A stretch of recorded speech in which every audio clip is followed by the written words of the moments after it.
1800년대 후반에 미국을 중심으로 미국적 배경에서 세 가지의 이단적 어떤 종교가 발흥하게 되는데, 우리가 그 중에 제일 먼저는 몰몬교라고 하는 우리가 종교를 하나 우리가 살펴보았고, 그 다음에 또 하나는 여호와의 증인, 이 앞전 시간 우리 함께 나눴고요.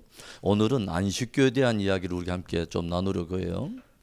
몰몬교는 1820년대 사람인 조셉 스미스라고 하는 사람에서 발흥했는데, 이 사람이 14살 소년이었을 때 이 사람의 주장에 따르면 모로나이라고 하는 천사가 이 사람을 방문해 가지고 금판에 대한 계시를 이렇게 말을 해가지고 그것을 번역한 것이 몰몬경이 되고, 또 몰몬교에서는 성경 말고도 나머지 세 개의 성경과 대등한 어떤 하나의 그 계시물을 주장하고 있는데, 중요한 것은 제가 늘 말하지만 각 사람이 주관적으로 받았다고 하는 어떤 계시나 환상이 성경과 충돌을 일으킬 때는 과연 어떻게 해야 하느냐, 그게 관건이 된다고 하는 거죠. 그러니까 미국적 배경에서 일어난 세 가지의 어떤 이단적 배경의 어떤 그런 것들을 조용히 살펴보면 한 사람이 받았던 주관적인 계시에 굉장히 많은 무게를 두고 있다고 하는 것을 우리가 알게 되죠. 그렇다면 어떤 문제가 생기냐면은, 기독교의 어떤 그동안에 수천 년 동안 기독교가 함께 이렇게 기초 베이스가 형성해 온 어떤 성경의 그 거대한 어떤 계시와 한 사람의 주관적인 어떤 그 계시나 환상이 충돌을 일으킬 때는 과연 어떤 일이 일어나게 되느냐 하는 것이죠. 이때 그 이단적인 어떤 그런 배경을 가지고 있는 그런 종교가 조용히 보면은 성경과 대등한 권위 내지는 오히려 성경보다 훨씬 더 무게 있는 어떤 그런 것들을 개인적인 주관적인 계시에 실어줌으로 인해서 오히려 그 이단적인 어떤 그런 색깔이 더욱더 강해진다는 것을 알게 되죠. 오늘 우리가 함께 안식교에 대한 이야기를 함께 나눌 텐데, 여러분 안식교 하면 어떤 생각이 제일 먼저 드세요? 예? 토요일을 주일로 지키는, 이렇게 해서 안식일로 지키는 그런 사람들. 그래서 저희들이 7년 전에 교회를 개척했을 때 글렌데일에 있는 SDA라고 그러죠. 그러니까 Seventh Day 어드벤티스트 해가지고 그 안식일 교회를 그 약자로 해서 SDA라고 그러잖아요. 그래서 저희가 그때 안식일 교회를 이렇게 그 렌트를 해서 사용을 했는데, 저희가 그때 그 교회에 들어가서 이제 그 계약을 해가지고 처음 그 모임을 가지려고 그 앞에다 우리 교회 현판을 달려고 찾아간 날이 공교롭게 금요일 날 오후 3시였어요. 그래서 저희가 현판을 달라고 그러니까 이 사람들이 예배 드리다가 말고 깜짝 놀라서 다 나왔어요. 그래가지고 그 금요일 날 이 6시부터 토요일 날 6시까지는 절대로 그 안에서 어떤 못 받거나 이런 일을 해서는 안 된다고, 나중에 그 예배 다 끝나면 자기들이 현판을 달아주겠나라고. 그래서 내가 속으로 안식일 교회가 이렇게 약간 유대인들이 지키는 안식일을 굉장히 철두철미하게 지키는 경향이 있구나, 그걸 그때 알았어요. 우리가 이제 조용히 보면은 미국에서는 안식일을 이단시화하지 않는 경향이 있는데, 제가 이렇게 안식일에 대한, 안식교에 대한 이렇게 공부를 좀 하다 보니까 안식교 안에 치명적인 이단성이 이렇게 엿보이는 부분이 있어요. 그리고 우리가 그 안식교 하면은 한국에 유명한 한 분이 있죠. 누구죠? 이성구 박사. 그런데 이성구 박사님이 2, 3년 전에 안식교를 탈퇴하는 이런 충격적인 사건이 있게 됐죠. 그래서 우리가 왜 그분이 탈퇴할 수밖에 없었는가? 약 35년 동안 안식교 몸담았던 분이 왜 안식교를 뒤로 하고 이렇게 탈퇴할 수밖에 없었는가 하는 그런 것들을 좀 함께 엮어가지고 안식교에 대해서 조금 우리가 접근해 보려고 그래요. 제가 그 패러그래프를 한번 읽어볼게요. 안식교는 1844년 10월 22일에 예수님이 재림한다고 주장하고 있는 윌리엄 밀러의 소위 시한부 종말론에서 그 뿌리가 시작되었다고 볼 수 있습니다. 그 윌리엄 밀러라고 하는 사람은 1782년에 태어난 사람인데, 이 사람이 소위 시한부 종말론에 빠지게 돼요. 이 사람이 원래 침례 교도인데, 이 사람이 그 성경을 연구하다가 다니엘서 특별히 8장에 이렇게 해석에 들어가면서 이 사람이 시간 계산을 하게 되죠. 그래서 나중에 이제 제가 좀 이따 이야기를 할 텐데, 시간 계산을 하면서 1822년에 10월에 예수님이 이 땅에 오신다라고 이 사람이 그 해석을 함으로 해서 소위 우리가 1992년에 다미 선교회했고 하듯이 그때 당시에 이 1822년에 이 안식교에 그 몸담았던 사람들이 어마어마한 그 어떤 그런 그 주님이 재림하는 이 일에 굉장히 막 그 흥분하고 그런 일들이 일어나죠. 목회자가 당시에 약 200명이 가담하게 되고 성도들이 이 안식교에 붙은 사람이 약 5만 명이 소위 시한부 종말론에 우리가 그 빠져가지고 꼭 그 1992년에 우리가 막 그 봤던 그런 광경이 1822년에 안식교에서 있었다고 하는 것이죠. 그래가지고 그 시한부 종말론에서 그 뿌리가 시작되었는데 이것이 비껴나가게 되죠. 그래서 주님이 1822년에 그 소위 지상 재림의 지상 강림에 대한 사건이 이렇게 빗나가게 되자 그를 추종하던 엘렌 화이트 이 여사라고 하는 이 사람이 이 여자가 시한부 종말론에 대해서 비껴나간 이 사건을 다시 재해석을 해요. 재해석을 해가지고 1822년에 주님이 강림한다고 하는 그 개념을 다른 차원으로 해석을 해요. 그것도 제가 좀 이따 이야기를 할게요. 그래가지고 이 사람이 1860년에 그 제7일 안식일 예수 재림교라고 하는 정식 이름을 가지고 하나의 그 교단을 그러니까 종교를 만들어냅니다. 그러니까 실제적으로 종교를 체계화시킨 사람이 엘렌 화이트 여사예요. 그래서 이제 그런 일들이 있고 그 다음에 최근에 안식교 포교 공신이라고 할 수 있는 이상구 박사의 안식교 탈퇴선언은 안식교 전체에 큰 충격을 안겨주고 있다. 그래서 이상구 박사가 안식교 탈퇴하면서 뭐라고 말하냐면 심각한 교리적인 오류가 있다라고 말을 하면서 그 교단을 탈퇴하게 돼요. 그 일을 탈퇴하게 된다. 그래서 자 그러면 안식교의 치명적인 부분이 어떤 부분인가를 몇 가지를 좀 살펴보기를 원해요. 첫 번째는 엘렌 화이트의 계시를 성경과 동등한 계시로 인정을 하고 있다고 하는 것이죠. 제가 그 도표화된 그 박스 안에다 안식교에서 쓰고 있는 어떤 그 교재라든가 엘렌 화이트이 쓴 저서를 중심으로 제가 이 사람들의 주장을 우리가 몇 가지를 한번 여러분들이 살펴볼 수 있도록 제가 그 박스 안에 넣어놨어요. 제일 먼저 뭐라고 나오냐면 재림교회는 하나님께서 한 특별한 기별, 즉 요한계시록 14장에 묘사된 세 천사의 기별을 모든 나라와 족속과 방언과 그리고 백성에게 선포하라고 하는 계시록 14장 6절의 말씀을 그 사명을 자기들에게 위탁하셨다고 믿는다. 계시록 14장을 우리 한번 찾아보겠습니다. 계시록 14장을 찾아가 보세요. 자, 이제 좀 천천히 한번 들어봅시다.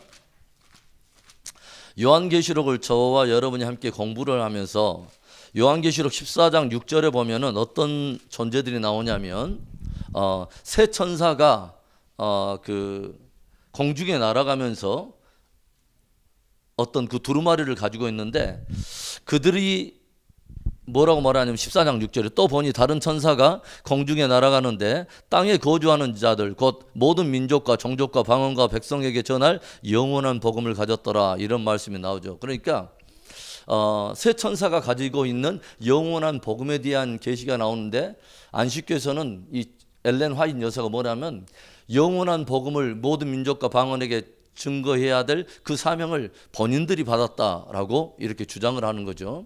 그러면 우리가 이제 무엇을 알게 되냐면 계시록 14장 6절에 새 천사의 어떤 그 가지고 있는 이미 그 계시 어떤 메시지는 이미 본문에 다 나와 있어요. 성경 자체. 그러니까 새 천사가 어떤 메시지를 가지고 있는가를 확실히 계시록 14장 6절부터 보면은 정확히 예언을 하고 있고 실제로 이 어떤 그 영원한 복음을 어떤 특정인에게 이것을 맡긴다는 어떤 그런 표현 자체가 없어요. 실제적으로 사도 요한을 통해서 이 계시가 이렇게 환상 가운데 보였지 어떤 한 특정 어떤 단체나 인물에게 이 영원한 복음을 맡긴다고 하는 그런 표현 자체가 없습니다. 그러면 보세요.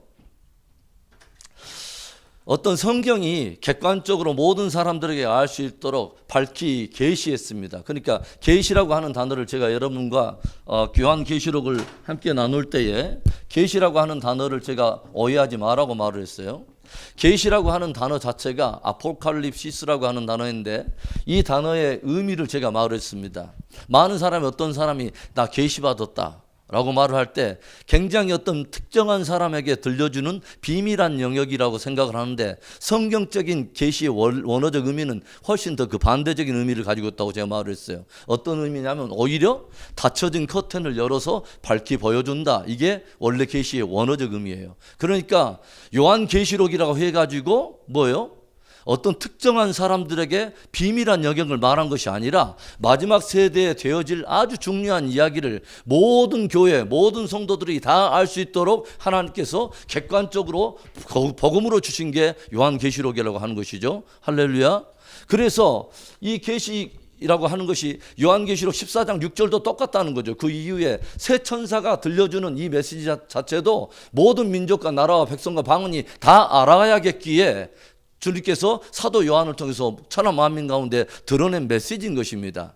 그러면 여기서 새 천사가 들려준 정확하고도 어떤 그 객관적인 확실한 메시지는 뭐냐면 한번 살펴보세요. 자, 7절에 그가 큰 음성으로 이르되 하나님을 두려워하며 그에게 영광을 돌리라. 이는 그의 심판의 시간이 이르렀음이니 하늘과 땅과 바다와 물들의 근원을 만드신 이를 경배하라. 그래서 첫 번째 천사의 메시지 뭐냐면 모든 만물의 끝이 다가왔으니, 모든 만물이 뭐요? 하나님 앞에 설 때가 다가왔으니 뭐요? 전심으로 하나님께 돌아가고 하나님 그분께 경배하라. 이것이 첫 번째 천사의 메시지였다는 거죠.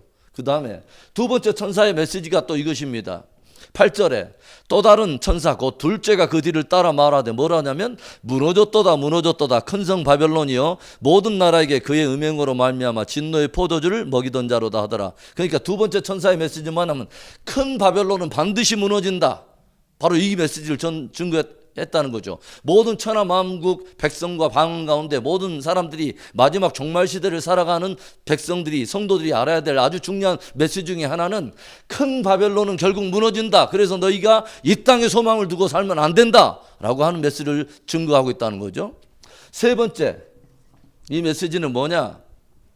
9절에 또 다른 천사 곧 셋째가 그 뒤를 따라 큰 음성으로 이르되 만일 누구든지 짐승과 그의 우상에게 경배하고 이마에나 손에 표를 받으면 그도 하나님의 진노의 포도주를 마시리니 그 진노의 잔에 섞인 것이 없이 부은 포도주라. 거룩한 천사들 앞과 어린 양 앞에서 불과 유황으로 고난을 받으리니 그 고난의 연기가 세세토록 올라가리로다. 짐승과 그의 우상에게 경배하고 그의 이름표를 받는 자는 누구든지 밤낮 쉼을 얻지 못하리라 하더라. 세 번째 천사의 메시지는 뭐냐면 짐승을 경배하고 짐승의 표를 받으면 세세토록 용서받는 일이 없다.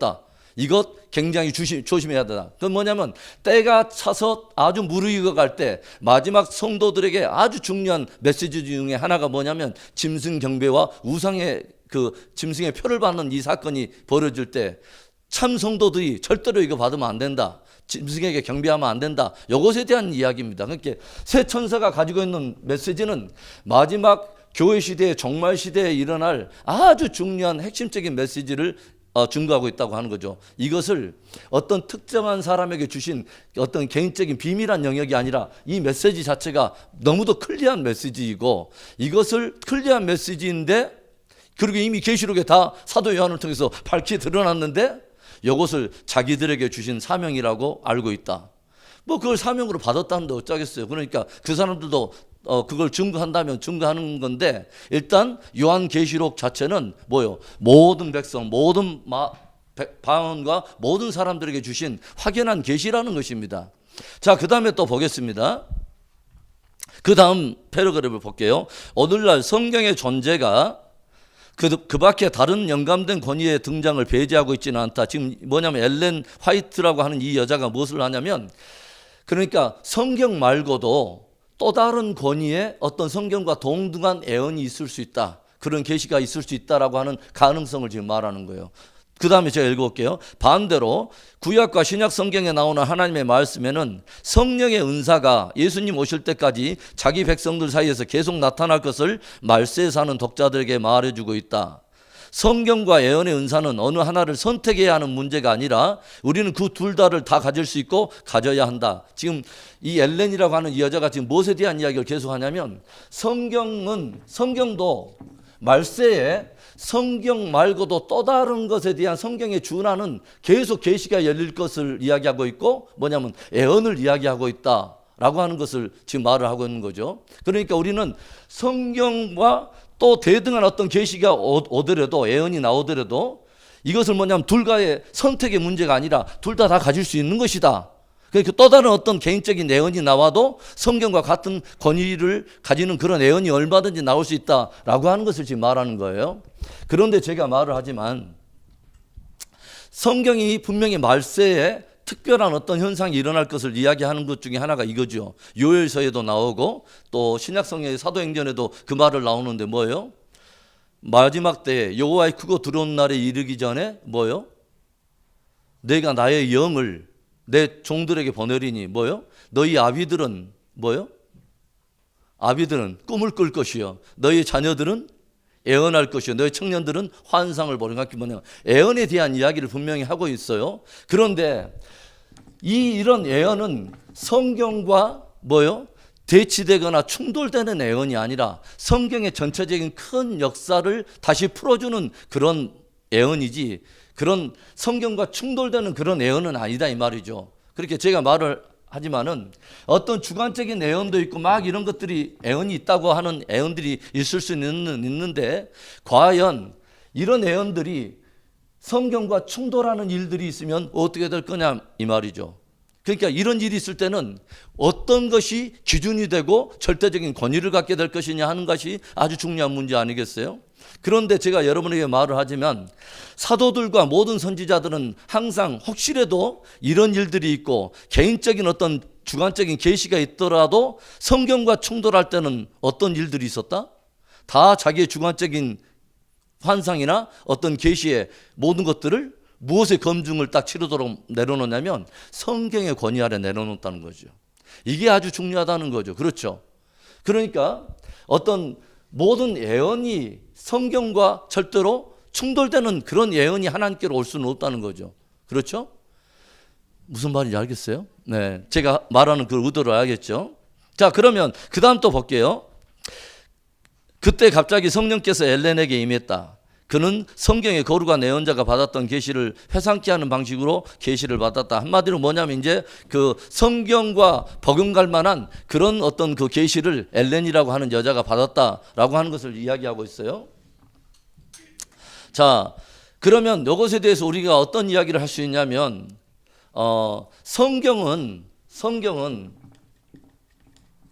다른 어떤 계시에 대한 부분을 이 개인적인 어떤 예언들이 이렇게 있을 수는 있지만 또 다른 어떤 그 계시를 인정하고 있느냐 이 말이죠. 성경은 다른 계시에 대한 부분을 인정하지는 않아요. 왜 그러냐면 요한계시록 우리가 22장 18절부터 보면 어떤 말씀이 있었냐면, 자, 계시록 찾았으니까 그 뒤에 가볼까요? 요한계시록 22장 18절과 19절의 말씀을 보겠습니다. 요한계시록 22장 18절과 19절의 말씀.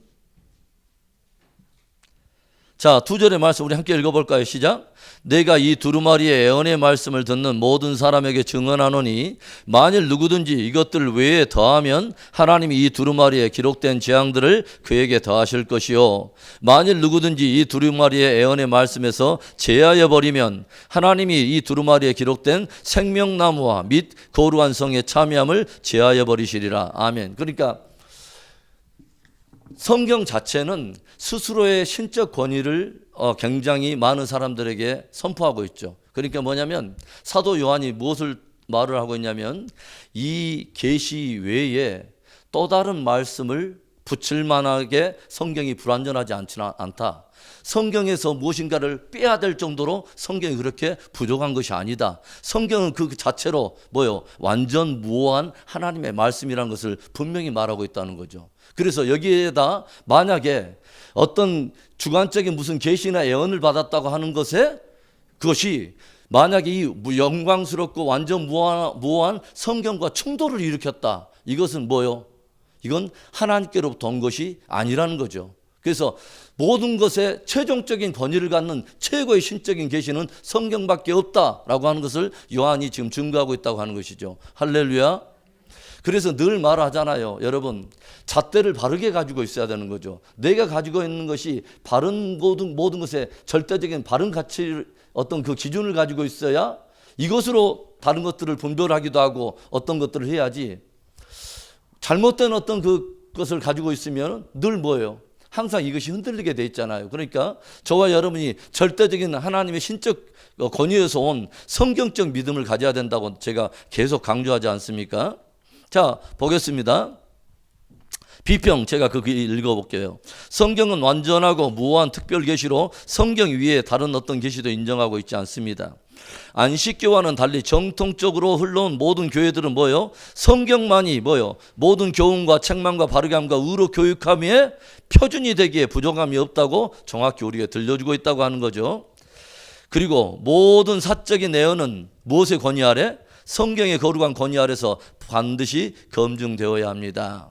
자, 그래서 개인적으로 받았다고 하는 어떤 주관적인 계시도 성경과 충돌이 일어난다. 그러면 그것은 뭐예요? 하나님께로부터 온 것이 아니고 반드시 그 검증 아래서 걸러지고 그것은 뭐예요? 제거돼야 된다. 분명히 이런 성경적 어떤 그런 그 가치관, 성경적 기준이 저와 여러분에게 분명히 서 있어야 되는 것이죠. 할렐루야. 자, 그다음에 이제 그럼 두 번째 봅시다. 이상구 박사가 안식교를 탈퇴할 수밖에 없었던 치명적인 교리 하나가 뭐냐면 조사 심판에 대한 교리인데, 두 번째 이야기입니다. 이것 때문에 안식교가 이단이라고 하는 것들이 명확하게 드러나는 부분이에요. 제가 보니까 어떤 거냐면 제가 이제 천천히 설명을 해볼게요. 이 1844년 10월 22일에 이 사람들은 윌리엄 밀러라고 하는 사람이 예수님이 이 땅에 오신다라고 하는 것을 유추를 했어요. 해석을 했어요. 그런데 이것을 어떤 말씀을 기준으로 1844년을 잡았느냐? 1844년을 왜 잡았느냐? 자, 다니엘서 8장을 가보겠습니다. 다니엘서 8장을 가볼게요.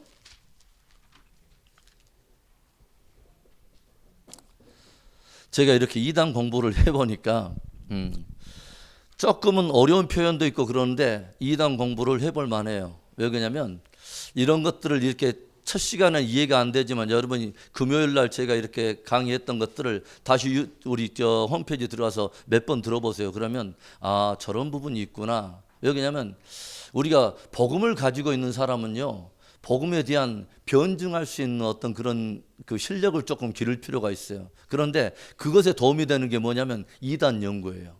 왜 사람들이 어떤 부분을 가지고 빠지느냐, 이렇게 유혹에 빠지고 그런 것에 이렇게 딱 발목을 잡히느냐 하는 것들을 우리가 알고 있어야 되지 않겠어요?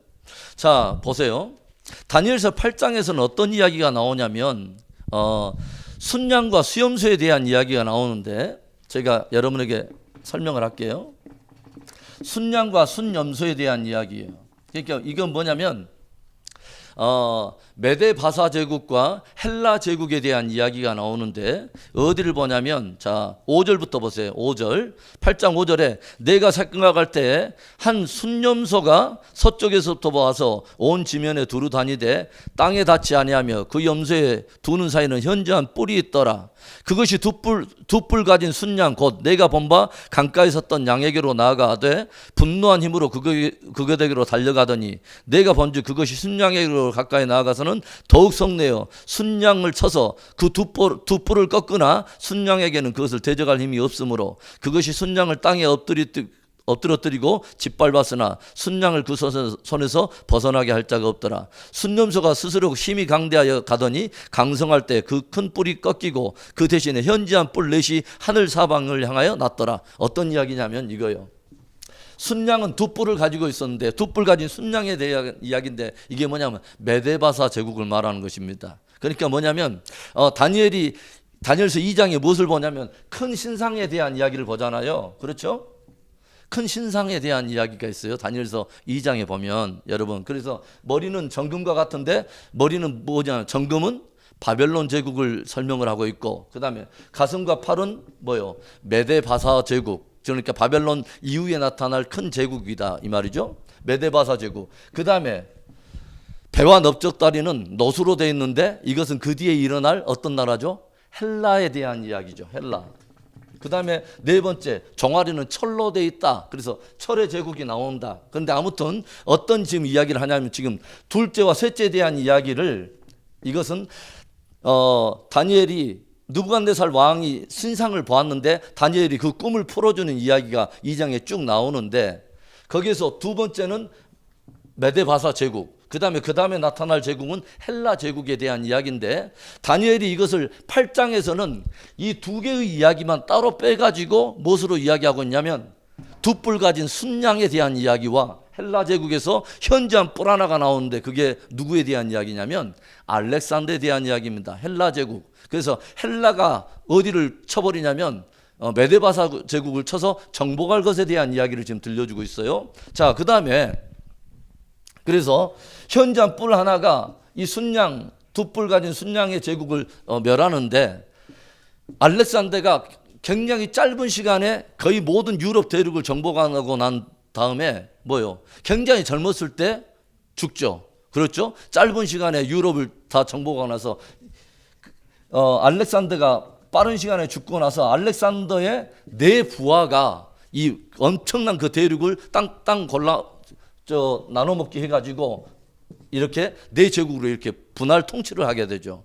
이때 어떤 일이 일어나냐면 아주 중요한, 그렇게 네 제국 중에 제일 중요한 게 뭐냐면 이집트를 중심으로 한 하나의 제국을 남방 제국이라고 하고, 그 다음에 시리아 지역에 있는 지역을 북방 제국으로 그 표현을 하는데, 왜 그러냐면 이 부분이 중요하기 때문에 그 부분만 따로 이야기를 해요. 어떤 이야기냐면, 남방은 이집트를 중심으로 한 프톨레미 제국이 나오고, 그 다음에 북방은 시리아를 중심으로 한 셀루키드 왕조가 나오는데, 이 두 개의 왕조가 서로 힘겨루기를 하는 이야기 중에 누가 나오냐면 북방, 즉 시리아를 중심으로 한 셀루키드 왕조에서 아주 요주의 인물 한 사람이 나옵니다. 누구냐면 에벨을 제사를 금지하고, 그 다음 유대 성전에 돼지 피를 뿌리고 그 우상을 세웠던 바로 그 주범인 안티오쿠스 에피파네스라고 하는 그 존재가 나오죠. 그러니까 적그리스도의 한 모형인 한 사람이 이 8장에 나오는데, 그 사람이 뭐냐면 안티오쿠스 에피파네스라 하는 이 인물에 대한 이야기입니다. 그래서 그 뒤에 읽어보면 9절부터 보세요. 그중 한 뿔에서 또 작은 뿔 하나가 나서 남쪽과 동쪽과 또 영화로운 땅을 향하여 심히 커지더니, 영화로운 땅은 성경에서 어디를 말하냐면 예루살렘을 말하는 것입니다. 이스라엘 약속의 땅을 말해요. 그것이 하늘 군대에 미칠 만큼 커져서 그 군대와 별들 중에 몇을 땅에 떨어뜨리고 그것들을 짓밟고, 또 스스로 높아져서 군대의 주제를 대적하며 하나님을 대적했다는 거죠. 그에게 매일 드리는 제사를 없애버리고 그의 성소를 헐었으며, 그의 악으로 말미암아 백성이 매일 드리는 제사가 넘김받고, 그것이 또 진리를 땅에 던지며 자의로 행하여 형통하였더라. 내가 들은즉 한 거룩한 이가 말하더니, 다른 거룩한 이가 그 말하는 이에게 묻되, 환상에 나타난 바 매일 드리는 제사와 망하게 하는 죄악에 대한 일과 성소와 백성이 내준바되며 짓밟힐 일이 어느 때까지 이를꼬 하며 14절에 그가 내게 이르되 2300 주야까지이니 그때 성소가 정결하게 되리라 하였느니라. 그래서 지금 어떤 이야기 하냐면, 지금 이 배경은 지금 제가 말했듯이 어디와 어디의 이야기냐면 결국은 헬라 제국에 대한 이야기죠. 그렇죠? 헬라 제국에서 뭐냐면 남방과 북방이 서로 힘겨루기 하다가 북방에 안티오쿠스 에피파네스에 의해서 유대가 짓밟힌 바 되고, 거기에서 성전이 모욕을 당하고 어떤 그 재단이 어떤 제사가 금지가 되는 이런 일들이 있게 될 것에 대한 이야기죠. 안티오쿠스 에피파네스 이야기는 사실은 BC 약 167년경의 일입니다. 그런데 이 엘렌이라고 하는 이 여자가 이제 무엇을 말하냐면, 이 엘렌이 말하기 전에 먼저 누구냐면 윌리엄 밀러라고 하는 사람이 이 말씀을 가지고 종말을 계산합니다. 이걸 딱 계산을 해보는데, 이 사람은 요 배경을 가지고 이 날짜를 2300 주야를 거치면은 성전이 정결케 된다라고 하는 이 말을 뭐라고 생각하냐면, 성전이 정결케 된다면 주님이 강림하는 것을 표현할 것이다 라고 생각하고서 2300년이 지나면 어떤 일들이 일어나는구나 하는 것들을 계산을 해요. 그런데 그 기준점을 원래 8장은 안티오쿠스 에피파네스의 이런 배경인데, 이때를 배경으로 해서 계수를 먼저 시작한 게 아니라 다니엘서 9장에 나온 이야기를 가지고 이 계산을 해요. 그러니까 다니엘서 9장에 여러분들이 이제 오늘 조금 그 전에 저랑 성경 공부를 좀 전이해를 했으면 다니엘의 72일에를 저랑 공부했는데 여러분 생각나세요? 다니엘이 아주 중요한 이야기죠. 다니엘서 9장 24절부터 보면 다니엘의 72일에 대한 환상이 나와요. 그러니까 72일에 대한 이야기는 아주 중요한 이야기죠. 자, 또 다니엘서 이제 9장을 봅시다. 좀 왔다 갔다 하면서 봅니다.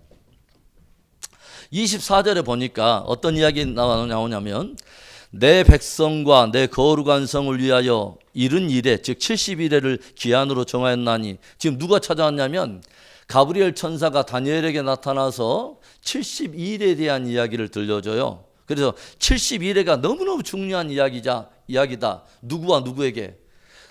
내 백성과 거룩한 성에게 너무 중요한 이야기다. 그 백성은 누구를 말하냐면 이스라엘 백성이요. 그 성은 예루살렘에 대한 이야기입니다. 그래서 이스라엘과 예루살렘을 이해하는 것은 너무 중요하다고 제가 말을 했어요. 왜냐하면 72일이라고 하는 것은 하나님의 구원 달력인데 아주 중요한 이야기인데, 이것의 기준점이 어디를 편성으로 되어 있냐면 거룩한 성 예루살렘에 대한 이야기와 거룩한 백성 이스라엘이 중심이 되기 때문에, 그래서 제가 여러분께 말하잖아요. 성경 전체는 이스라엘을 중심으로 편성되어 있다는 것을 놓쳐서는 안 됩니다.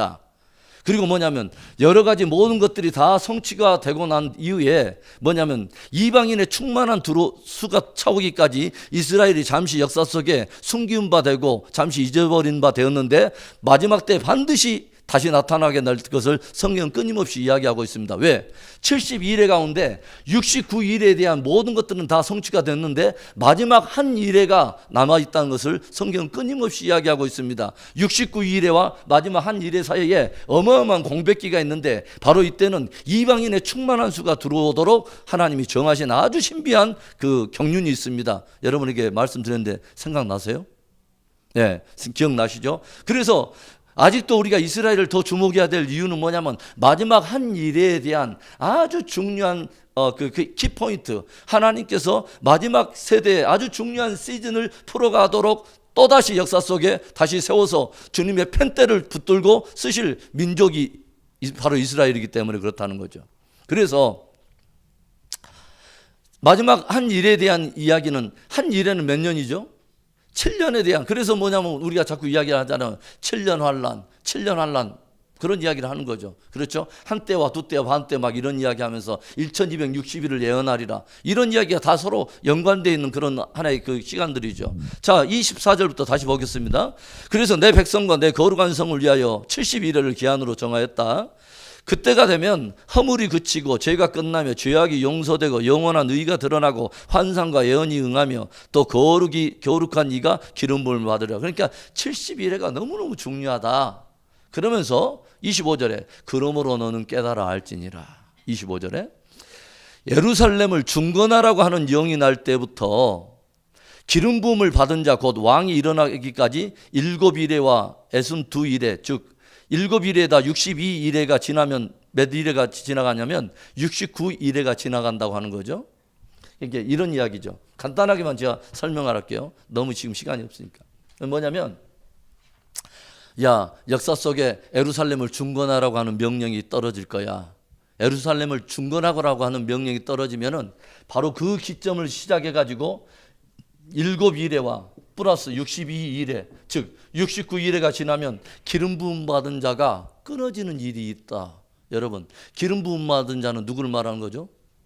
예수 그리스도, 메시아를 말하는 거죠. 메사이아. 그래서 메시아 또는 그리스도라는 그 뜻 자체가 뭐예요? 기름 부음을 받은 자라는 뜻이죠. 그렇죠? 기름 부음 받은 자가 이 땅 가운데 드러나 가지고 그가 십자가에서 끊어진 바 된 사건이 하나의 역사 속에 드러날 거다. 그게 뭐냐면 성전을 중건하라고 하는 영부터 69일회가 지난 바로 그때 그런 일이 일어난다. 그리고 이런 일들이 일어난다. 그리고 뭐냐면 그 뒤에는 어떤 이야기가 나오냐면 곤란한 동안에 성이 중건되고 광장과 거리가 세워질 것이며, 이건 뭐냐면 성전이 지금 다니엘 시대는 성전이 지금 어떻게 됐습니까? 이미 불타버렸죠. 그렇죠. 다니엘은 그래서 586년에 BC 586년에 뭐냐면 바벨론에서 정복당하고 지금 포로로 끌려왔잖아요. 다니엘은. 그렇죠. 무슨 말인지 이해가 돼요? 그리고 한데 이해했는데 성전은 지금 있지도 없는데 어느 날 성전 중건령이 내려질 것이고 성전 중건령이 떨어지면서부터 어떤 일이 일어나냐면 곤란한 중에 결국은 뭐냐면 예루살렘 성이 복귀가 되고 다시 뭐냐면 그 땅에 부흥이 올 것이다 하는 그런 말을 지금 들려주고 있는 거예요. 가브리엘 천사가. 그 다음에 26절에 에손2 이래 후에 기름 부음을 받은 자가 끊어져 없어질 것이며 그 다음에 장차 한 왕의 백성이 와서 그 성읍과 성소를 무너뜨리려니와. 그냥 뭐냐면 주님이 십자가에 달리는 어떤 그 끊어지는 바 된 그 사건이 일어나면 또 어떤 사건이 있냐면 어떤 또 왕의 백성이 군대가 쳐들어와 가지고 어떤 일이 일어나면 그 성읍과 성소를 또 무너뜨리는 일이 또 벌어진다는 거예요. 무슨 말인지 알겠어요? 그러니까 로마가 쳐들어와 가지고 그런 일들이 디도 장군에 의해서 AD 70년에 그 일이 성취돼 버리잖아요. 그 다음에 그의 마지막은 홍수에 휩쓸림 같을 것이며 끝까지 전쟁이 있으리니 황폐할 것이 작정되었느냐. 계속해서 이스라엘과 예루살렘을 중심으로 중동에는 전쟁의 피바람이 끊이지 않을 것이다 하는 것들을 들려주고 있는 것입니다. 그 다음에 27절에 갑자기 누가 나타나면 그가 장차 많은 사람들과 더불어 한 일해 동안의 언약을 굳게 맺고, 제가 말했잖아요. 69일에 모든 것이 끝나면 이제 뭐가 나오냐면 마지막 한 일에 대한 이야기가 나오는데, 마지막 한 일에 그가 나타나서 모든 사람과 더불어서 한 일에 언약을 맺게 될 것이다. 그러면 여기에 등장하는 그는 누구죠? 누구예요? 적그리스도죠. 그렇죠. 마지막 한 일에 아주 중요한 때 사람들과 백성들과 언약을 맺게 될, 모든 사람들과 평화 언약을 맺게 될 바로 그 마지막 한 일에 대한 그 시간들. 그래서 한 일해 동안의 언약을 굳게 맺고 그가 일의 절반에 제사와 예물을 금지할 것이며 포악하여 가증한 것이 날개를 의지하여 설 것이며, 이것에 대한 이야기는 지금 이 이야기는 이제 9장 27절에 지금 마지막 27절에 대한 이야기는 누구에 대한 이야기냐면 역사의 마지막에 있게 될 진짜 적그리스도에 나타날 바로 그때에 대한 이야기입니다. 무슨 말인지 알겠죠? 그런데 윌리엄 밀러라고 하는 사람은 8장에 대한 2300주야를 해결하기 위해서 실제로는 어디를 딱 표준으로 잡았냐면, 실제로는 안티오쿠스 에피파네스의 그때 시대를 기준으로 잡는 게 아니라 어디서부터 잡았냐면 갑자기 다니엘서 9장의 72일의 기준인 예루살렘 중건령을 기준으로 잡고 2300주야를 계산한 것입니다. 이 사람이. 그래서 어떤 일이 있었냐면 예루살렘 중건령이 역사 속에 3번이 있게 됐는데, 제가 이제 여러분께 지금 이 시간에는 그 이야기가 지금 관건이 아니기 때문에 이 사람이 BC 457년 이때를 잡았어요. 457년 바로 이때를 뭐냐면 그 예루살렘 중건령이 떨어졌던 해를 이때로 잡았습니다. 1차로 보통 말할 때는 536년에 BC 536년에 고레스 왕이 뭐냐면 예루살렘에 귀환해도 좋다, 그래서 성전을 줘도 좋다라고 하는 것을 1차 귀환령 및 그 중건령으로 보는 학설이 있고, 그 다음에 두 번째 457년경에 2차 뭐냐면 그 아닥사스다 왕인가요? 그거 해가지고 돌아와서 그것을 그 예루살렘 성을 복귀해도 좋다, 이것을 잡는 경우도 있고, 아니면 제3차 444년 느헤미야가 와가지고 다시 성벽을 건축한 이야기를 중건령으로 보는 사람이 있는데, 이 사람은 뭘로 잡았냐면 두 번째로 딱 잡았어요. 그래서 457년을 기준으로 가지고 BC 457년을 기준으로 해서 2300주야를 갑자기 계산한 거예요. 그러니까 2300주야를 계산하니까 몇 년이 딱 나왔냐면 1843년이 나왔어요. 그래서 이 사람은 제가 말했죠. 1782년에 태어난 사람인데 이것에 대해서 뭐냐면 다니엘서를 중심으로서 계산을 하다 보니까 1843년에 성전이 정결케 되는 일이 예수님이 강림해가지고 일이 일어나겠구나 해가지고 이것이 이제 교리화로 됐는데, 이 사람이 재밌는 것은 1843년에 구체적인 것은 이제 뭐냐면 날짜가 그럼 어떻게 될 것이냐 해가지고 이 사람이 연구하다가 계속 비껴갑니다. 2월 10일 날일 것이다. 자기 나름대로 계산해서. 또 하나 비껴가니까 4월 3일이다. 또 비껴가니까 10월 24일이다. 잘못했다. 우리가 6년 계산을 한 것이다. 그래서 1년을 더 버텨야 된다. 1844년. 그래서 또 계산해서 3월 21일이다. 아니다. 4월 18일이다. 그래서 결국은 최종 자기들끼리 결정한 게 10월 22일이에요. 그러니까 이런 것들을 우리가 생각을 해보면은 뭐냐면 이 사람이 지금 성경을 접근하는 그 방법이 굉장히 사실은 굉장히 좀 근거 없이 이렇게 잘못 접근했다고 하는 것들을 우리가 알게 되고, 또 하나는 이제 뭐냐면, 그러면 지금 457년부터 계산해가지고 엉뚱하게 1844년을 딱 잡았어요. 그래갖고 비껴갔잖아요. 그러면 주님의 강림이 이루어지지 않았어. 그러면 사람들이 그걸 잘못됐다고 이렇게 말을 해야 되는데, 항상 거짓을 덮으려다 보면 어떤 일이 벌어지죠? 또 다른 거짓을 또 만들어내죠. 그러죠? 그것을 합리화 시켜야 되기 때문에 또 다른 것들을 만들어내는데, 윌리엄 밀러가 이렇게 가지고 이제 돌아가시니까 엘렌이라고 하는 이 여자가 조용히 보고 뭐라고 딱 해석했냐면 이렇게 해석한 것입니다. 1844년에 주님이 그 성전을 정결케 한다고 하는 그 일은 어떤 거냐면, 주님이 십자가에 돌아가시고 나서 어디로 들어가냐면 하늘 성소로 들어가셨다. 그리고 1844년까지 성소에 계시다가, 하늘 성소에 계시다가 1844년에 지성소로 들어가셨다. 그래서 하늘 지성소를 정결케 하신 것이다. 이런 아름다운 이야기를 또 만들어낸 거예요. 그러니까 뭐냐면 하늘에서도 뭐가 있냐면 성소가 따로 있고 지성소가 따로 있는 거예요. 그러니까 주님께서 승천하시고 나서는 어디 계시냐면 1800년 동안에는 하늘 성소에 계셔서 중보자적인 역할을 하다가, 그 다음에는 1844년은 성소를 성결케 하기 위해서 하늘 지성소에 들어가 가지고 이제 진짜 성전을 정결케 하시는데, 그 기간 동안 주님이 1844년부터 이제 하늘 지성소에 들어가 가지고 주님이 다시 오실 때까지는 마지막 뭔 일을 하고 계시냐면, 구원받은 사람들이 정말 구원을 받을 수 있을지 없을지를 계속 심사하고 계신다. 심판, 그래서 이걸 뭐냐면 조사 심판하는 기간이라고 말을 해요. 그래서 안식일 교회 성도들은요, 이런 생각을 하고 있어요. 주님이 마지막 이 땅에 재림하실 때까지는 그 어떤 사람들도 내가 구원받았다고 하는 확신을 절대로 가져서는 안 된다.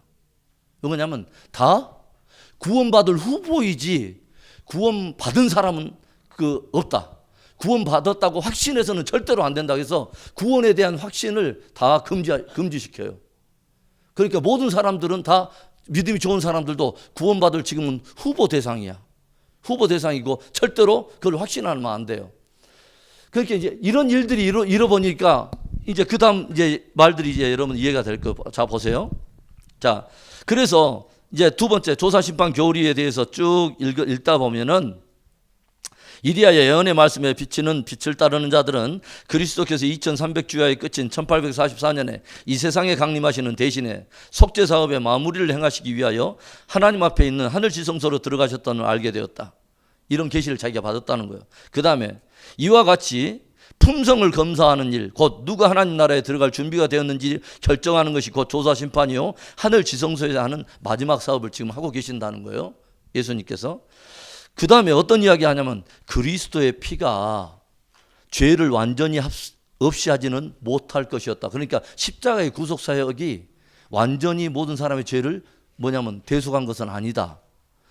그러면 진짜 주님이 나타날 때까지는, 진짜 나타나서 속죄할 때까지는 성소에 이 모든 죄의 모든 기록이 다 남아 있는 것이다.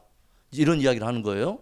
그 다음에 그리스도께서 오셔서 우리가 하나님의 도성으로 들어가는 문을 통과할 때까지 이런 말을 하는 사람이 성화된 사람들 가운데서는 없을 것이다. 그러니까 이런 말이라면 나는 구원받았다라고 말을 하면 안 된다는 거야. 그 다음에 인간이 연약함으로 가득 차 있고 자기 스스로 자기 영혼을 구원할 수 없는 한 그는 결코 나는 구원받았다고 함부로 말해서는 안 된다. 자, 그러면 이제 이런 일이 있게 되면은 어떤 사건이 벌어지는가를 우리 한번 보겠습니다. 여러분, 먼저는 조사 심판에 대한 지금 방금 엘렌이 말했던 그런 것이 성경적으로 근거가 있느냐 하는 것입니다. 여러분, 예수님께서 십자가에 못 박히시고 이렇게 돌아가셨을 때, 주님이 돌아가셨을 때에 하늘 성소로 들어가셨다라고 하는 말, 이것이 성경에 나와 있나요? 하늘 성소로 들어가셨다. 그리고 나중에 뭐냐면 다시 지성소로 들어가셨다고 하는 하늘의 성소와 지성소를 따로 언급하고 있는 그런 표현이 성경에 있냐 이 말이죠. 그런 말은 없습니다, 여러분. 뭐냐면 성경에는 이걸 표현을 해주죠. 뭘 표현하냐면 예수님이 십자가에 딱 돌아가시고 뭐냐면 아버지가 내 영을 받으십사하고 하고 운명하실 때 이 땅에 있는 성소에서는 아주 특별한 일 하나가 벌어지죠. 뭐냐면 휘장이 찢어지는 것입니다. 그렇죠? 휘장이 딱 찢어졌어요. 이 휘장은 무엇과 무엇을 가르는 경계냐면 성소와 지성소를 가르는 경계예요. 그렇죠? 그러니까 예수님이 십자가에 돌아가시자마자 이 땅에서도 무엇이 딱 해제가 되냐면 성소와 지성소에 구분이 없어져 버리는 거죠. 그렇죠? 완전히 구분이 없어지고 이것은 무엇에 대한 이야기를 말하면 지성소로 가는 길이 열렸다고 하는 것들을 지금 말을 해주는 거죠. 그러면 예수님께서 이것을 히브리 기자는 뭘로 딱 연결해서 표현하냐면 주님께서 이 땅에서 속죄를 단번에 이루시고 어디로 들어가셨다고 말하냐면 하늘에 이 땅의 성소가 아닌 하늘 성소로 들어가셨다고 하는 말은 주님께서 이 땅에서도 성소와 지성소에 그 휘장이 찢어져가지고 지성소로 바로 들어갔는데 주님께서 이 땅의 성소가 아닌 하늘 성소로 들어갔다는 말은 하늘 어디로 들어갔단 말이요? 곱장 하늘에 하나님의 임재 앞으로 들어갔다는 거죠. 그러죠? 그래서 하늘에 따로 뭐 성소가 따로 있고 지성소가 따로 있는 게 아니라 하나님 바로 앞에 들어갔다는 거. 그래서 어디로 들어갔냐면 보호자 우편에 계시니라 우리가 신앙을 고백하잖아요. 할렐루야. 무슨 말인지 알겠어요? 그래서 이렇게 뭐냐면 하늘의 성소와 지성소로 따로 구분하는 이런 교리는 없다는 거죠. 무슨 말인지 알겠죠? 그 다음에 만약에 예수님이 십자가에 돌아가실 때 완전한 속죄를 이뤘는데 다시 오실 때까지 우리가 구원의 확신을 가질 수 없고 내 죄가 용서함을 받을 수 있다고 하는 것들에 대한 것들이 이것을 확신할 수는 없다라고 말을 한다면 예수님의 십자가의 복음은 불완전한 복음이다. 여러분, 이게 성경이 말하는 복음입니까? 여러분, 예수님의 십자가가 어떤 사람의 죄를 완전하게 속죄할 수 있는 능력이 없다. 이게 과연 성경에 나오는 계시냐 이 말이죠.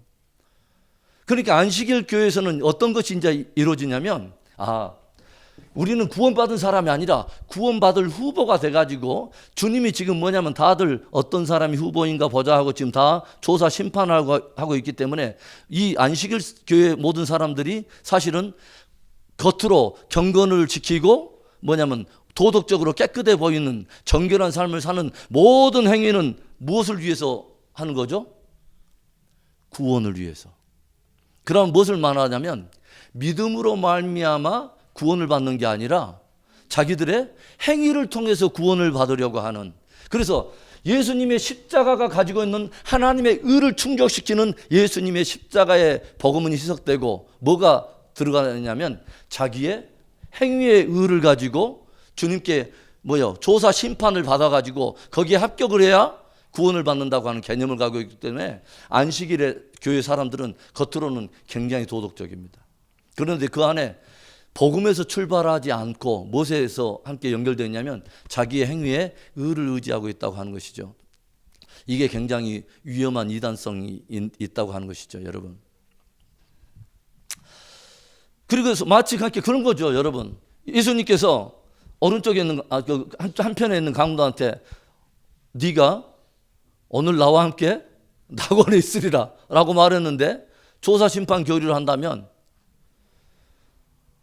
너 오늘 나와 함께 낙원에 있을 거야. 그런데 오늘 들어가 가지고 낙원에서 주님께서 뭐냐면 너 잠깐 조사 좀 해봐야겠어 라고 주님이 지금 말하시는 격이 되죠. 그러죠? 무슨 말인지 알겠어요? 그렇게 말하면 주님께서 구원을 선포해 놓고 나서 아니야, 너 다시 한번 생각 좀 해봐야 될 것 같아. 내가 그때는 내가 같이 고통당하느라고 니랑 동급인 줄 알고 내가 그랬는데 내가 다시 한번 생각 좀 해봐야겠어. 그게 뭐냐면 탕자가 돌아왔어요. 탕자가 돌아오는데 아빠가 막 돼지 잡고 서 잡고 막 하면서 가락지 딱 껴줬는데 가만히 생각해보면 연원 봐라. 이렇게 지금 대할 것이 아니네. 너 일로 와봐. 다시 한번 더 그때 나가서부터 어떻게 행동했지? 하면서 다시 한번 기록을 따져보는 이상한 이 스토리가 나와버린다 이거죠. 여러분, 굉장히 위험한 복음이죠. 이건 그리고 우리가 저와 여러분 구원의 확신을 가질 수 있을까요? 없을까요? 있죠. 무엇에 근거해서? 하나님이 주시는 복음에 근거해서. 할렐루야. 제가 말했죠. 복음을 누가 정했고 우리가 왜 복음을 확실하게 우리가 믿을 수 있냐면 이것이 저와 여러분에게서 처음부터 출발하지가 않았어요. 이 계획 자체가 누구에게서 나냐면 완전하신 하나님으로부터 나온 거예요. 할렐루야. 왜 우리가 복음을 확신하냐면 저와 여러분에서 일말에 의해서 나온 것이 아니라 복음에 대한 전체적인 기획자가 누구시냐면 성부, 성자, 성령 하나님이세요. 그분들이 정하시고 그 계획을 하시고 인간으로서는 아무런 의가 도움이 되지 않기 때문에 그분 안에서 그 아들이 이 땅에 와서 십자가로 하나님의 의를 만족시켜버리고 이것에 대해서 최후의 보증을 누가 해버리시냐면 성령이 하신다는 거죠. 그러니까 성부, 성자, 성령 하나님이 이것을 모든 것을 시작도 하시고 성취도 하시고 보증하시고 나서 마지막에 우리가 누구 앞에 딱 나타나냐면 하나님 앞에서요. 그리고 하나님이 너 의로워 라고 말하면 복음은 끝나는 거죠. 할렐루야. 그래서 복음이 복음될 수 있다면 여기에 만약에 일말의 의라도 저와 여러분의 무엇인가가 개입돼서 구원을 얻는다면 이건 선물 아니죠. 선물 아니죠. 그렇죠? 그런데 복음은 선물일 수밖에 없어요. 왜 그러냐면 저와 여러분의 일말의 의가 아무런 도움이 되지 않기 때문에 그분 안에서 저와 여러분에서 일방적으로 우리에게 위해서 이뤄버렸기 때문에 우리한테 선물 아니면 안 되는 거예요.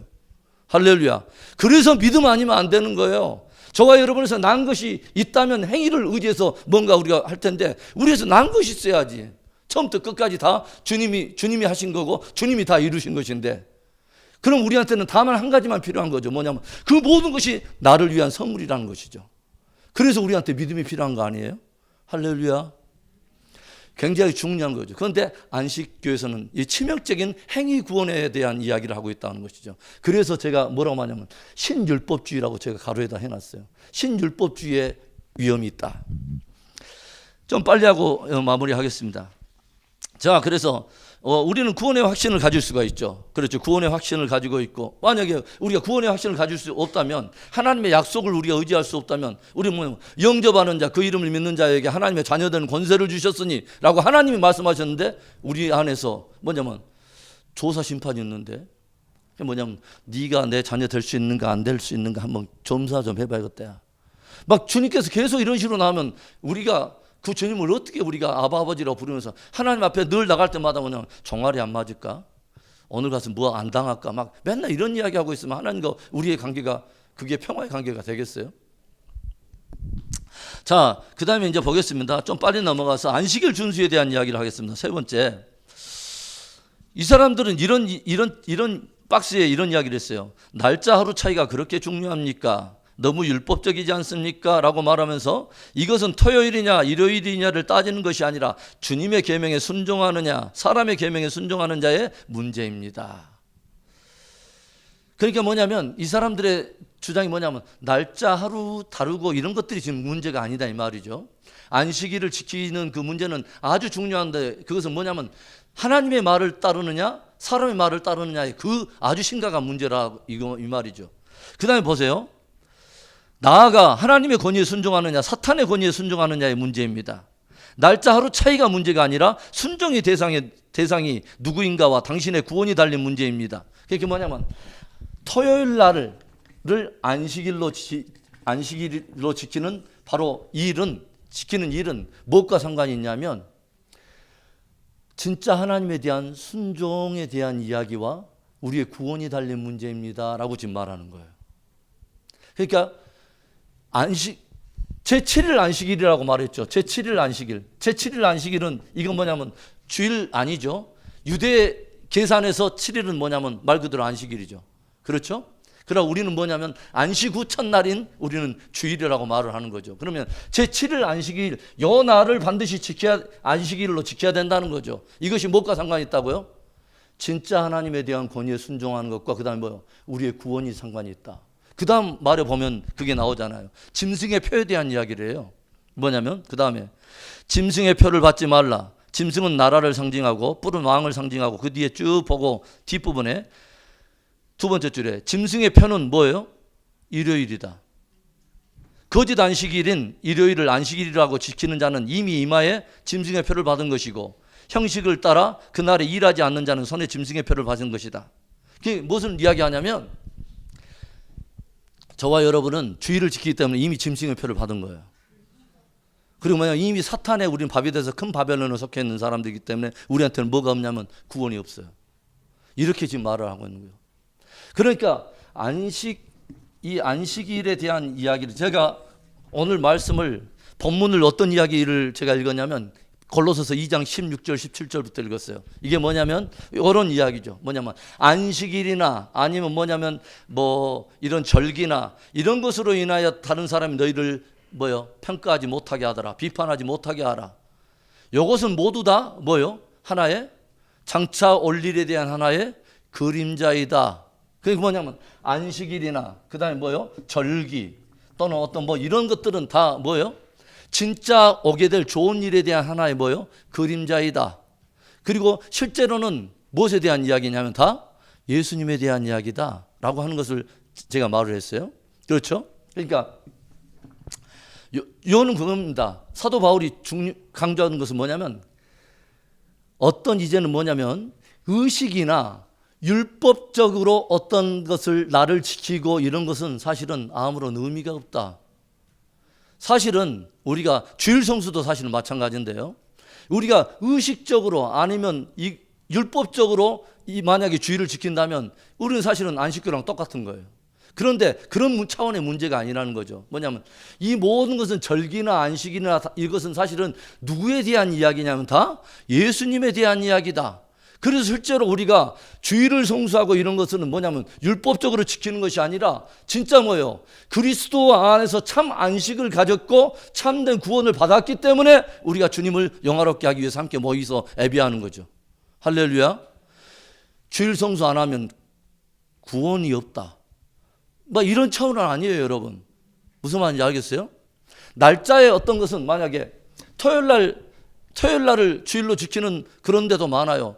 예를 들어서 저희들 그 네팔에 사역했을 때는 모든 네팔 교회는 토요일이 다 주일이에요.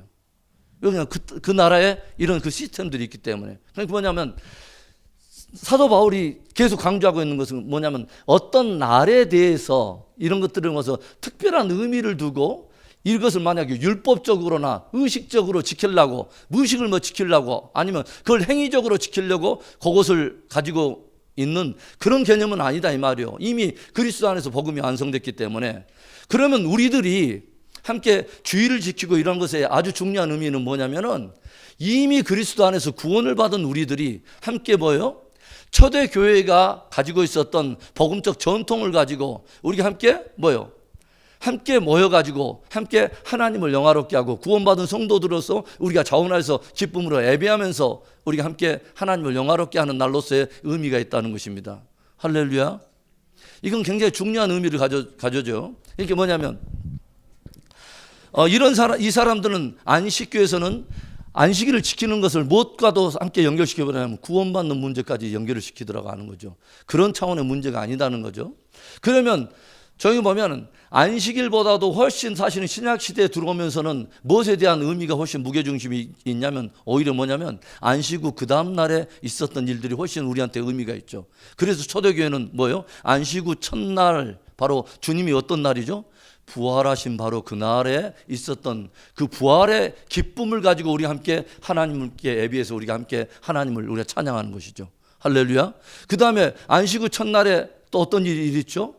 오순절이 바로 안식 후 첫날, 바로 오순절의 성령 강림도 마찬가지죠. 여러분, 오순절이 있다는 말은 무슨 말이죠? 49일이 지난 바로 50일째가 오순절이라면 안식 후 바로 그 다음 날을 이야기하는 거죠. 그렇게 교회가 출범한 날이 어떤 날이냐면 바로 안식 후 그 다음 날인 성령 강림 때 성령 강림과 더불어서 교회가 출발을 하잖아요. 그래서 이런 우리가 개념들을 가지고 있을 필요가 있다는 거죠. 저와 여러분이 주일을 우리가 성수하고 보배롭게 여기는 것은 구약의 이스라엘 백성들이 말 그대로 안식일을 소중하게 여기는 믿음의 하나의 그런 어떤 DNA라고 할까? 그런 것이 분명히 있기는 있어요. 그러나 그것보다 훨씬 더 우리한테 이제는 기쁨이 되는 것은 뭐냐면 진짜 안식의 주인이신 예수 그리스도 안에서 이미 우리가 구원을 받았기 때문에 그 안식을 가진 자로서 하나님을 예배하고 하나님을 즐거워하는, 바로 그 실제로 의식으로서의 예배가 아니라 우리 안에 자원하며 또 즐거워하며 그분 안에서 즐거워하는 그런 예배로서의 의미가 훨씬 더 있다는 것입니다. 할렐루야. 할렐루야. 예, 여러분 이거 깊이 기억하셔야 돼요. 그 다음에 그래서 이제 이상구 박사가 이런 말을 하잖아요. 그 절로 마지막 페이지 5분만 하고 끝내겠습니다. 이 박사는 안식교인이 구원받은 사람들이 안식일을 지킨다고 주장한다. 안식교의 사람들은 구원받은 사람들만이 안식일을 지킨다고 말하는데 그것 자체가 모순이 있다는 거죠. 왜냐하면 안식교인들은 조사심판 교리에 의해서 구원이 결정되지 않은 사람들인데, 뭐냐면 자기들이 말했잖아요. 구원 주님이 할 때까지는 조사심판 기간이기 때문에 그 누구도 구원받았다고 말을 할 수 없다 라고 말을 했는데, 구원받은 사람들만 안식일을 지킨다라고 하는 말이 모순이 된다는 거죠. 왜냐하면 구원받은 사람이 안식일을 지키는 게 아니라 구원받을 후보들이 안식일을 지키고 있다는 거죠. 그래서 그 말 자체가 모순이 된다라고 하는 거죠. 자, 그 다음에 네 번째, 이제 그냥 바로 넘어갈게요. 이 사람들은 영원 멸절설과 지옥을 부인을 해요. 그러니까 뭐냐면 한마디로 그냥 이야기할 때 그런 것입니다. 뭐냐면 영혼은 결국은 멸절한다.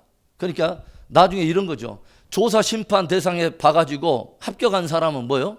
다 부활을 해가지고 주님과 더불어서 말 그대로 다 구원받고 천국 가는데, 나머지 사람들 조사 심판에서 다 떨어진 사람은 무엇을 하냐면 다 영혼이 멸절한다. 그러니까 뭐냐면 지옥에 그 영원한 불에 불이 있는데 그 불 속에 들어가서 영혼이 멸절한다. 말 그대로 소멸하는 것으로 끝난다, 이것입니다. 영원토록 고통받는 것은 없고 말 그대로 뭐냐면 그냥 멸절하는 것으로 끝난다. 왜 그러냐면 이 사람들 논리가 재밌어요. 죄의 싹은 사망이라고 했는데 사망에서 끝이 나지 뭐 그 뒤에 뭐가 있다는 말이냐. 성경을 사실은 잘 모르죠. 왜 그러냐면 로마서 6장 23절만 있고 히브리서 9장 27절을 안 읽는 거예요. 6장 23절은 죄의 싹은 사망이라고 나오는데 히브리서 9장 27절에 뭐라고 나오죠? 한 번 죽는 것은 사람에게 정하신 것이요, 그 이유는 뭐예요? 심판이 있으리라. 그런데 이 사람들은 그 심판 자체를 뭘로 보냐면 영혼이 그냥 멸절했다. 말 그대로 화장터에서 사람이 그냥 죽으니까 시체가 소멸된 것 같이 그걸로 그냥 끝나는 것이다 라고 단순하게 처리를 했는데, 성경은 그렇게 말하고 있지 않다는 거죠. 그러죠? 무엇에 대한 이야기하고 있냐면 영벌에 대한 이야기를 하고 있지 않습니까? 영벌, 둘째 사망 이야기하고 있는데, 둘째 사망은 곧 뭐요? 불못이라. 그래서 불못에 대한 이야기, 영원토록 타는 불못에 대한 이야기. 그런데 이 사람은 뭐냐면 영원토록 타는 불못은 있는데 영혼은 들어가서 멸절되는 이야기지 거기서 계속 고통받는 이야기는 아니다 라고 이 사람들이 지금 말하는 거죠. 그리고 또 뭐라 하냐면 하나님이 자비하신 하나님이고 사랑의 하나님인데 하나님의 속성상 도저히 그런 것을 그렇게 하시는 분은 아니다. 제가 늘 말을 하지만 떡 줄 사람은 생각지도 않은데 김치국부터 먹으면 안 돼요. 저와 여러분이 뭔 생각을 하는 게 중요한 게 아니라 구원의 완성자이시고 마지막 모든 것들을 정하시는 하나님은 뭐라고 말씀하시는가가 중요한 것입니다. 할렐루야. 그래서 늘 성경적 우리가 그 믿음을 갖는 것이 너무너무 중요하다라고 하는 거죠. 여러분이 이제 그 뒤에 것들을 그런 관점에서 이렇게 쭉 읽어보면 이렇게 좀 도움이 될 거예요. 우리가 예수 그리스도를 믿는 것은요, 우리가 율법에서는 우리가 자유해졌어요. 그런데 율법에서 자유한 그 믿음이 우리가 진짜 구원받은 사람들은요, 이제는 율법에는 매이지 않으나 주님의 은혜가 너무 귀하기 때문에 율법을 초월한 우리 안에 진짜 사랑과 헌신이 있는 것입니다. 우리가 주일 안 지키면 뭐 벌 받을 것 같아서, 헌금 안 하면 뭐 어쩔 것 같아서 다 이래가지고 이거 다 보면 현대판 사실은 율법에 우리가 매여 있는 거죠. 주님께 우리가 받은 그 은혜가 어디고 복음의 그 은혜를 생각할 때마다 그 복음이 우리를 어디에도 이끌어가면 자유함의 헌신으로 나가게 만들고 기쁨과 더 자유함으로 나가게 만드는 거 아니겠어요? 할렐루야. 그래서 우리는 율법의 매인 자가 아니죠. 그리스도의 사랑의 매인 자죠. 그렇죠? 은혜는 우리를 율법에서 다 벗기되 우리의 은혜는 우리를 어디에 몰아가냐면 진짜 주님을 사랑하는 자리로 우리를 몰아간다는 것이죠. 그래서 주님은 저와 여러분에게 의식적이고 율법적인 그 믿음을 찾는 게 아니에요. 그것 안 하면 뭐 어쩌고 자꾸 지켰다 안 지켰다 이런 개념이 문제가 아니라 중요한 것은 주님과의 우리와의 복음과 은혜의 관계에 서 있느냐 이런 거죠. 저와 여러분 안에 그 깊은 복음의 사랑이 넘칠 수 있기를 간절히 축복합니다.